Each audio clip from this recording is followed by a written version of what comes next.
자, 이번에도 또 황제 병역이라는 말이 또 새로 나왔습니다. 전용 사무실까지 두고 병역을 다 마쳤다. 이렇게 해서 지금 수사까지 들어간 거죠? 그렇습니다. 예. 자, 어떤 내용인지 소개를 먼저 해주시죠. 예, 범삼성가로 알려져 있는 한솔그룹의 창업주, 예. 그 이인희 고문이 있죠. 이인희 고문의 이 손자, 24살 조모 씨가 이 산업기능요원으로 복무를 대체하고 있었는데요. 제대로 근무 시간을 지키지 않았고 또 별도의 사무실 공간을 만들어서 특혜를 받았다. 그래서 이 병역법을 위반했다는 혐의로 병무청에 고발이 돼서요. 지금 검찰 수사를 받게 돼 있습니다. 예. 자, 지금 그럼 궁금한 게 정말 특혜를 받았는지 여부, 근무 상태가 어땠는지 바로 그 부분일 텐데. 그렇습니다. 예. 이 별도의 이 산업기능요원이라는 것은 이 병역을 대체하기 위해서 군대를 가지 않고 산업 인력으로 활용을 하자 예. 이런 취지로 만들어진 제도인데요. 뭐 예전에 그 싸이 씨가 이런 걸 제대로 하지 않았다가 뒤늦게 적발이 돼서 다시 군복무를 했을 만큼 이 허술한 제도가 많이 비판을 받아왔는데요. 이 일개 산업기능요원을 위해서 별도의 사무 공간을 내줬다. 이거 믿기 사실은 쉽지 않은 내용이거든요. 그러게요. 더군다나 근무 시간도 제대로 지키지 않았다는 내용까지 확인이 되고 있는데 물론 업체 쪽에서는 뭐 나름대로의 항변을 하고 있는 것 같습니다. 예. 하지만 많은 국민들이 쉽게 납득하기 어려운 게 일단 맞는 이야기 같습니다. 자, 한솔그룹 하면 이제 범삼성가로 볼 수 있는데, 자, 어떤 분인지, 누가 바로 논란이 되고 있는지부터 또 짚어주셔야겠네요. 예, 그렇습니다. 이 범삼성가라고 하면요. 일단 이건희 회장과 이인희 한솔그룹 그 창업주이자 고문, 현재 고문을 맡고 있는데 이건희 회장과는 이건희 회장의 누나가 되겠습니다. 예, 큰 누나죠? 그렇습니다. 예. 큰 누나가 있고 그리고 아들인 조동만 한솔 아이글로브스 회장 예. 있고 그 조 회장의 아들이군요. 그렇습니다. 이렇게 되는 관계에 있기 때문에 범삼성가다 이런 이야기를 듣고 있습니다. 자, 근데 지금 이분 논란이 된 분이 바로 이분인데, 뭐가 좀 건강 상태가 좋지 않다 이런 얘기도 있더라고요. 예, 그 내용은 그렇습니다. 무슨 내용인가요? 그 회사 쪽 이야기로는 예. 그 대인 기피증이 있다. 대인 기피증이요? 예, 그래서 예. 묻는 말에만 대답을 할 정도고 먼저 이야기를 꺼내지 않을 정도로 심각한 상태에 있다. 이렇게 회사 쪽에서는 항변을 하고 있습니다. 예. 하지만 이 반론도 만만치 않습니다. 그 정도라면 아예 산업기능요원이 아니라 군 복무가 면제되었어야 하는 거 아니냐.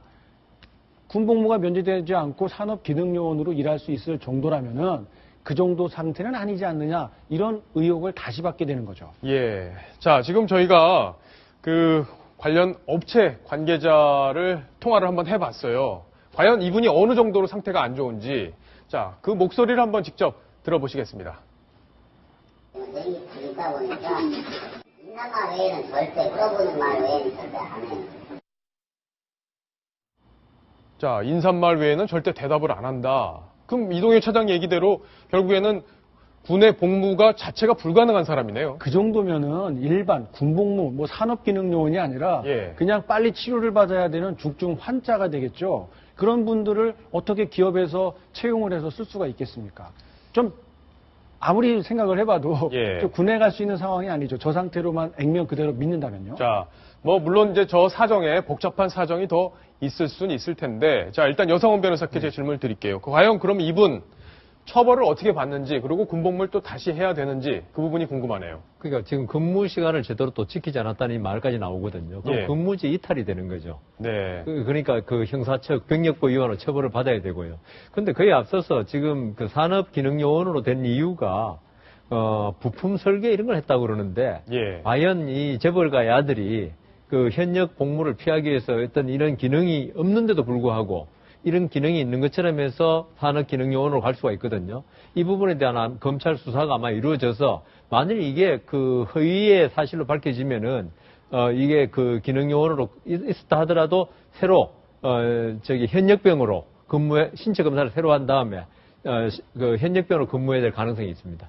이 산업기능요원 제도는 잊혀질만 하면 한 번씩 불거져 나오고 있거든요. 연예인, 재벌가 내지는 뭐 아무 기능이 없는데도 마치 기능이 있는 것처럼 허위로 서류를 꾸며서 산업기능요원으로 근무를 하는 그런 예. 행태가 몇 년 단위로 계속해서 반복되고 있거든요. 그래서 이번 기회를 그 계기 삼아서 이 산업기능요원 제도를 과연 존치를 시켜야 되는지 아니면 대대적인 개편, 어느 정도의 개편을 해야 될지 신중하게 점검을 해봐야 될 것 같습니다. 예. 자, 병역과 관련된 논란, 우리 국민들에게 굉장히 민감하게 다가오는 부분입니다. 과연 특혜가 있느냐 없느냐 바로 그 부분 때문일 텐데, 자, 이 부분 확실하게 당국에서 가려주시고 우리 국민들에게 억울한 감정 들지 않도록 조치를 잘 취해 주시기 바랍니다. 자, 이번 소식 여기까지 정리를 하겠습니다.